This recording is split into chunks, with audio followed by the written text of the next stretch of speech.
Here we have the B3 brake drum. We're going to remove the retaining snap ring and the frictions and the pressure plate and the cushion spring. Just as with the others, these are one-sided frictions. The back side has a steel surface, and this also has a cushion spring where the dish faces down.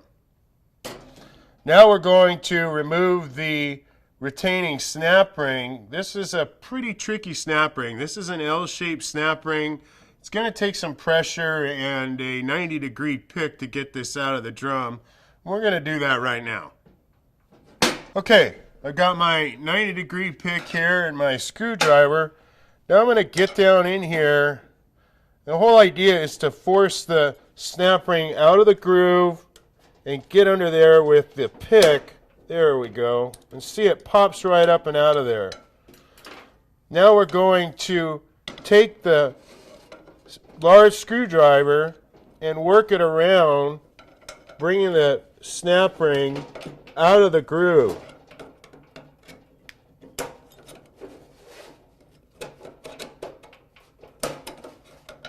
Like I said, it's an L-shaped snap ring, so it takes a little bit of work. Here we go. Now we got it coming out.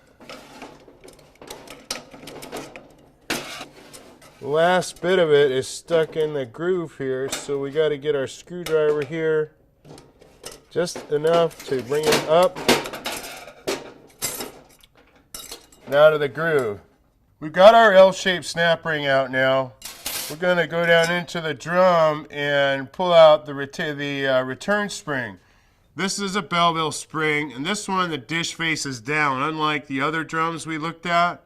So that faces down.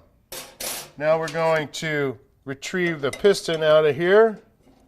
Real simple. This is a molded piston. And that's the inside of the drum. Now our parts are ready for cleaning and inspection.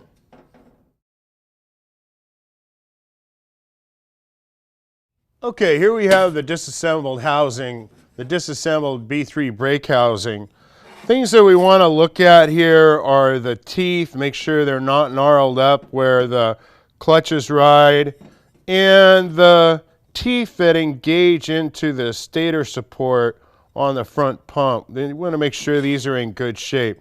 These haven't really been a problem that we've seen since this unit's been out, but we want to make sure that that's all in good shape. So we're going to use a new high quality, the highest quality molded piston that you can get. We're going to install it down into the drum. That's all lubricated, falls right down into the drum there. So we're going to put our Belleville spring down in here. Now we're going to put this L-shaped snap ring down into the retaining groove. This can be a little tricky to get started and work its way around. So we're going to put our screwdriver right in here and give it a wrap.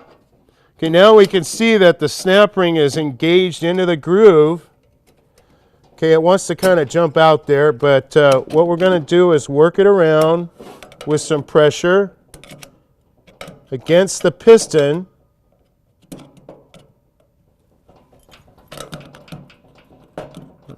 There we go. It distorts a little bit. You got to get right in on each piston right there. Reach each tang.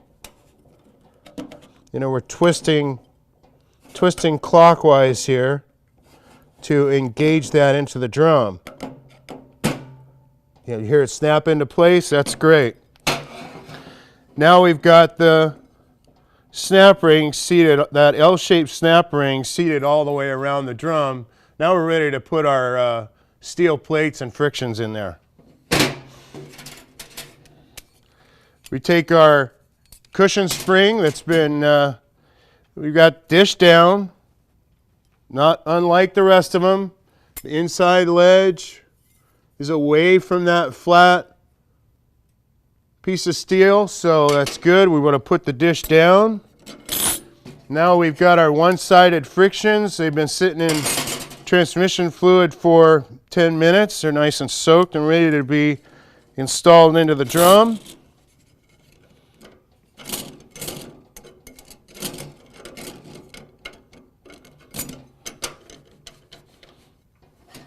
Got our pressure plate going on. Now our selective snap ring goes in. Now we're ready to check clutch clearance. Okay, we've got our retaining snap ring installed into our B3 brake drum. Now we want to check clutch clearance. We're going to use our feeler gauge here and check our clearance. Clutch clearance can be from 2 millimeters to 2.5 millimeters depending on clutch count.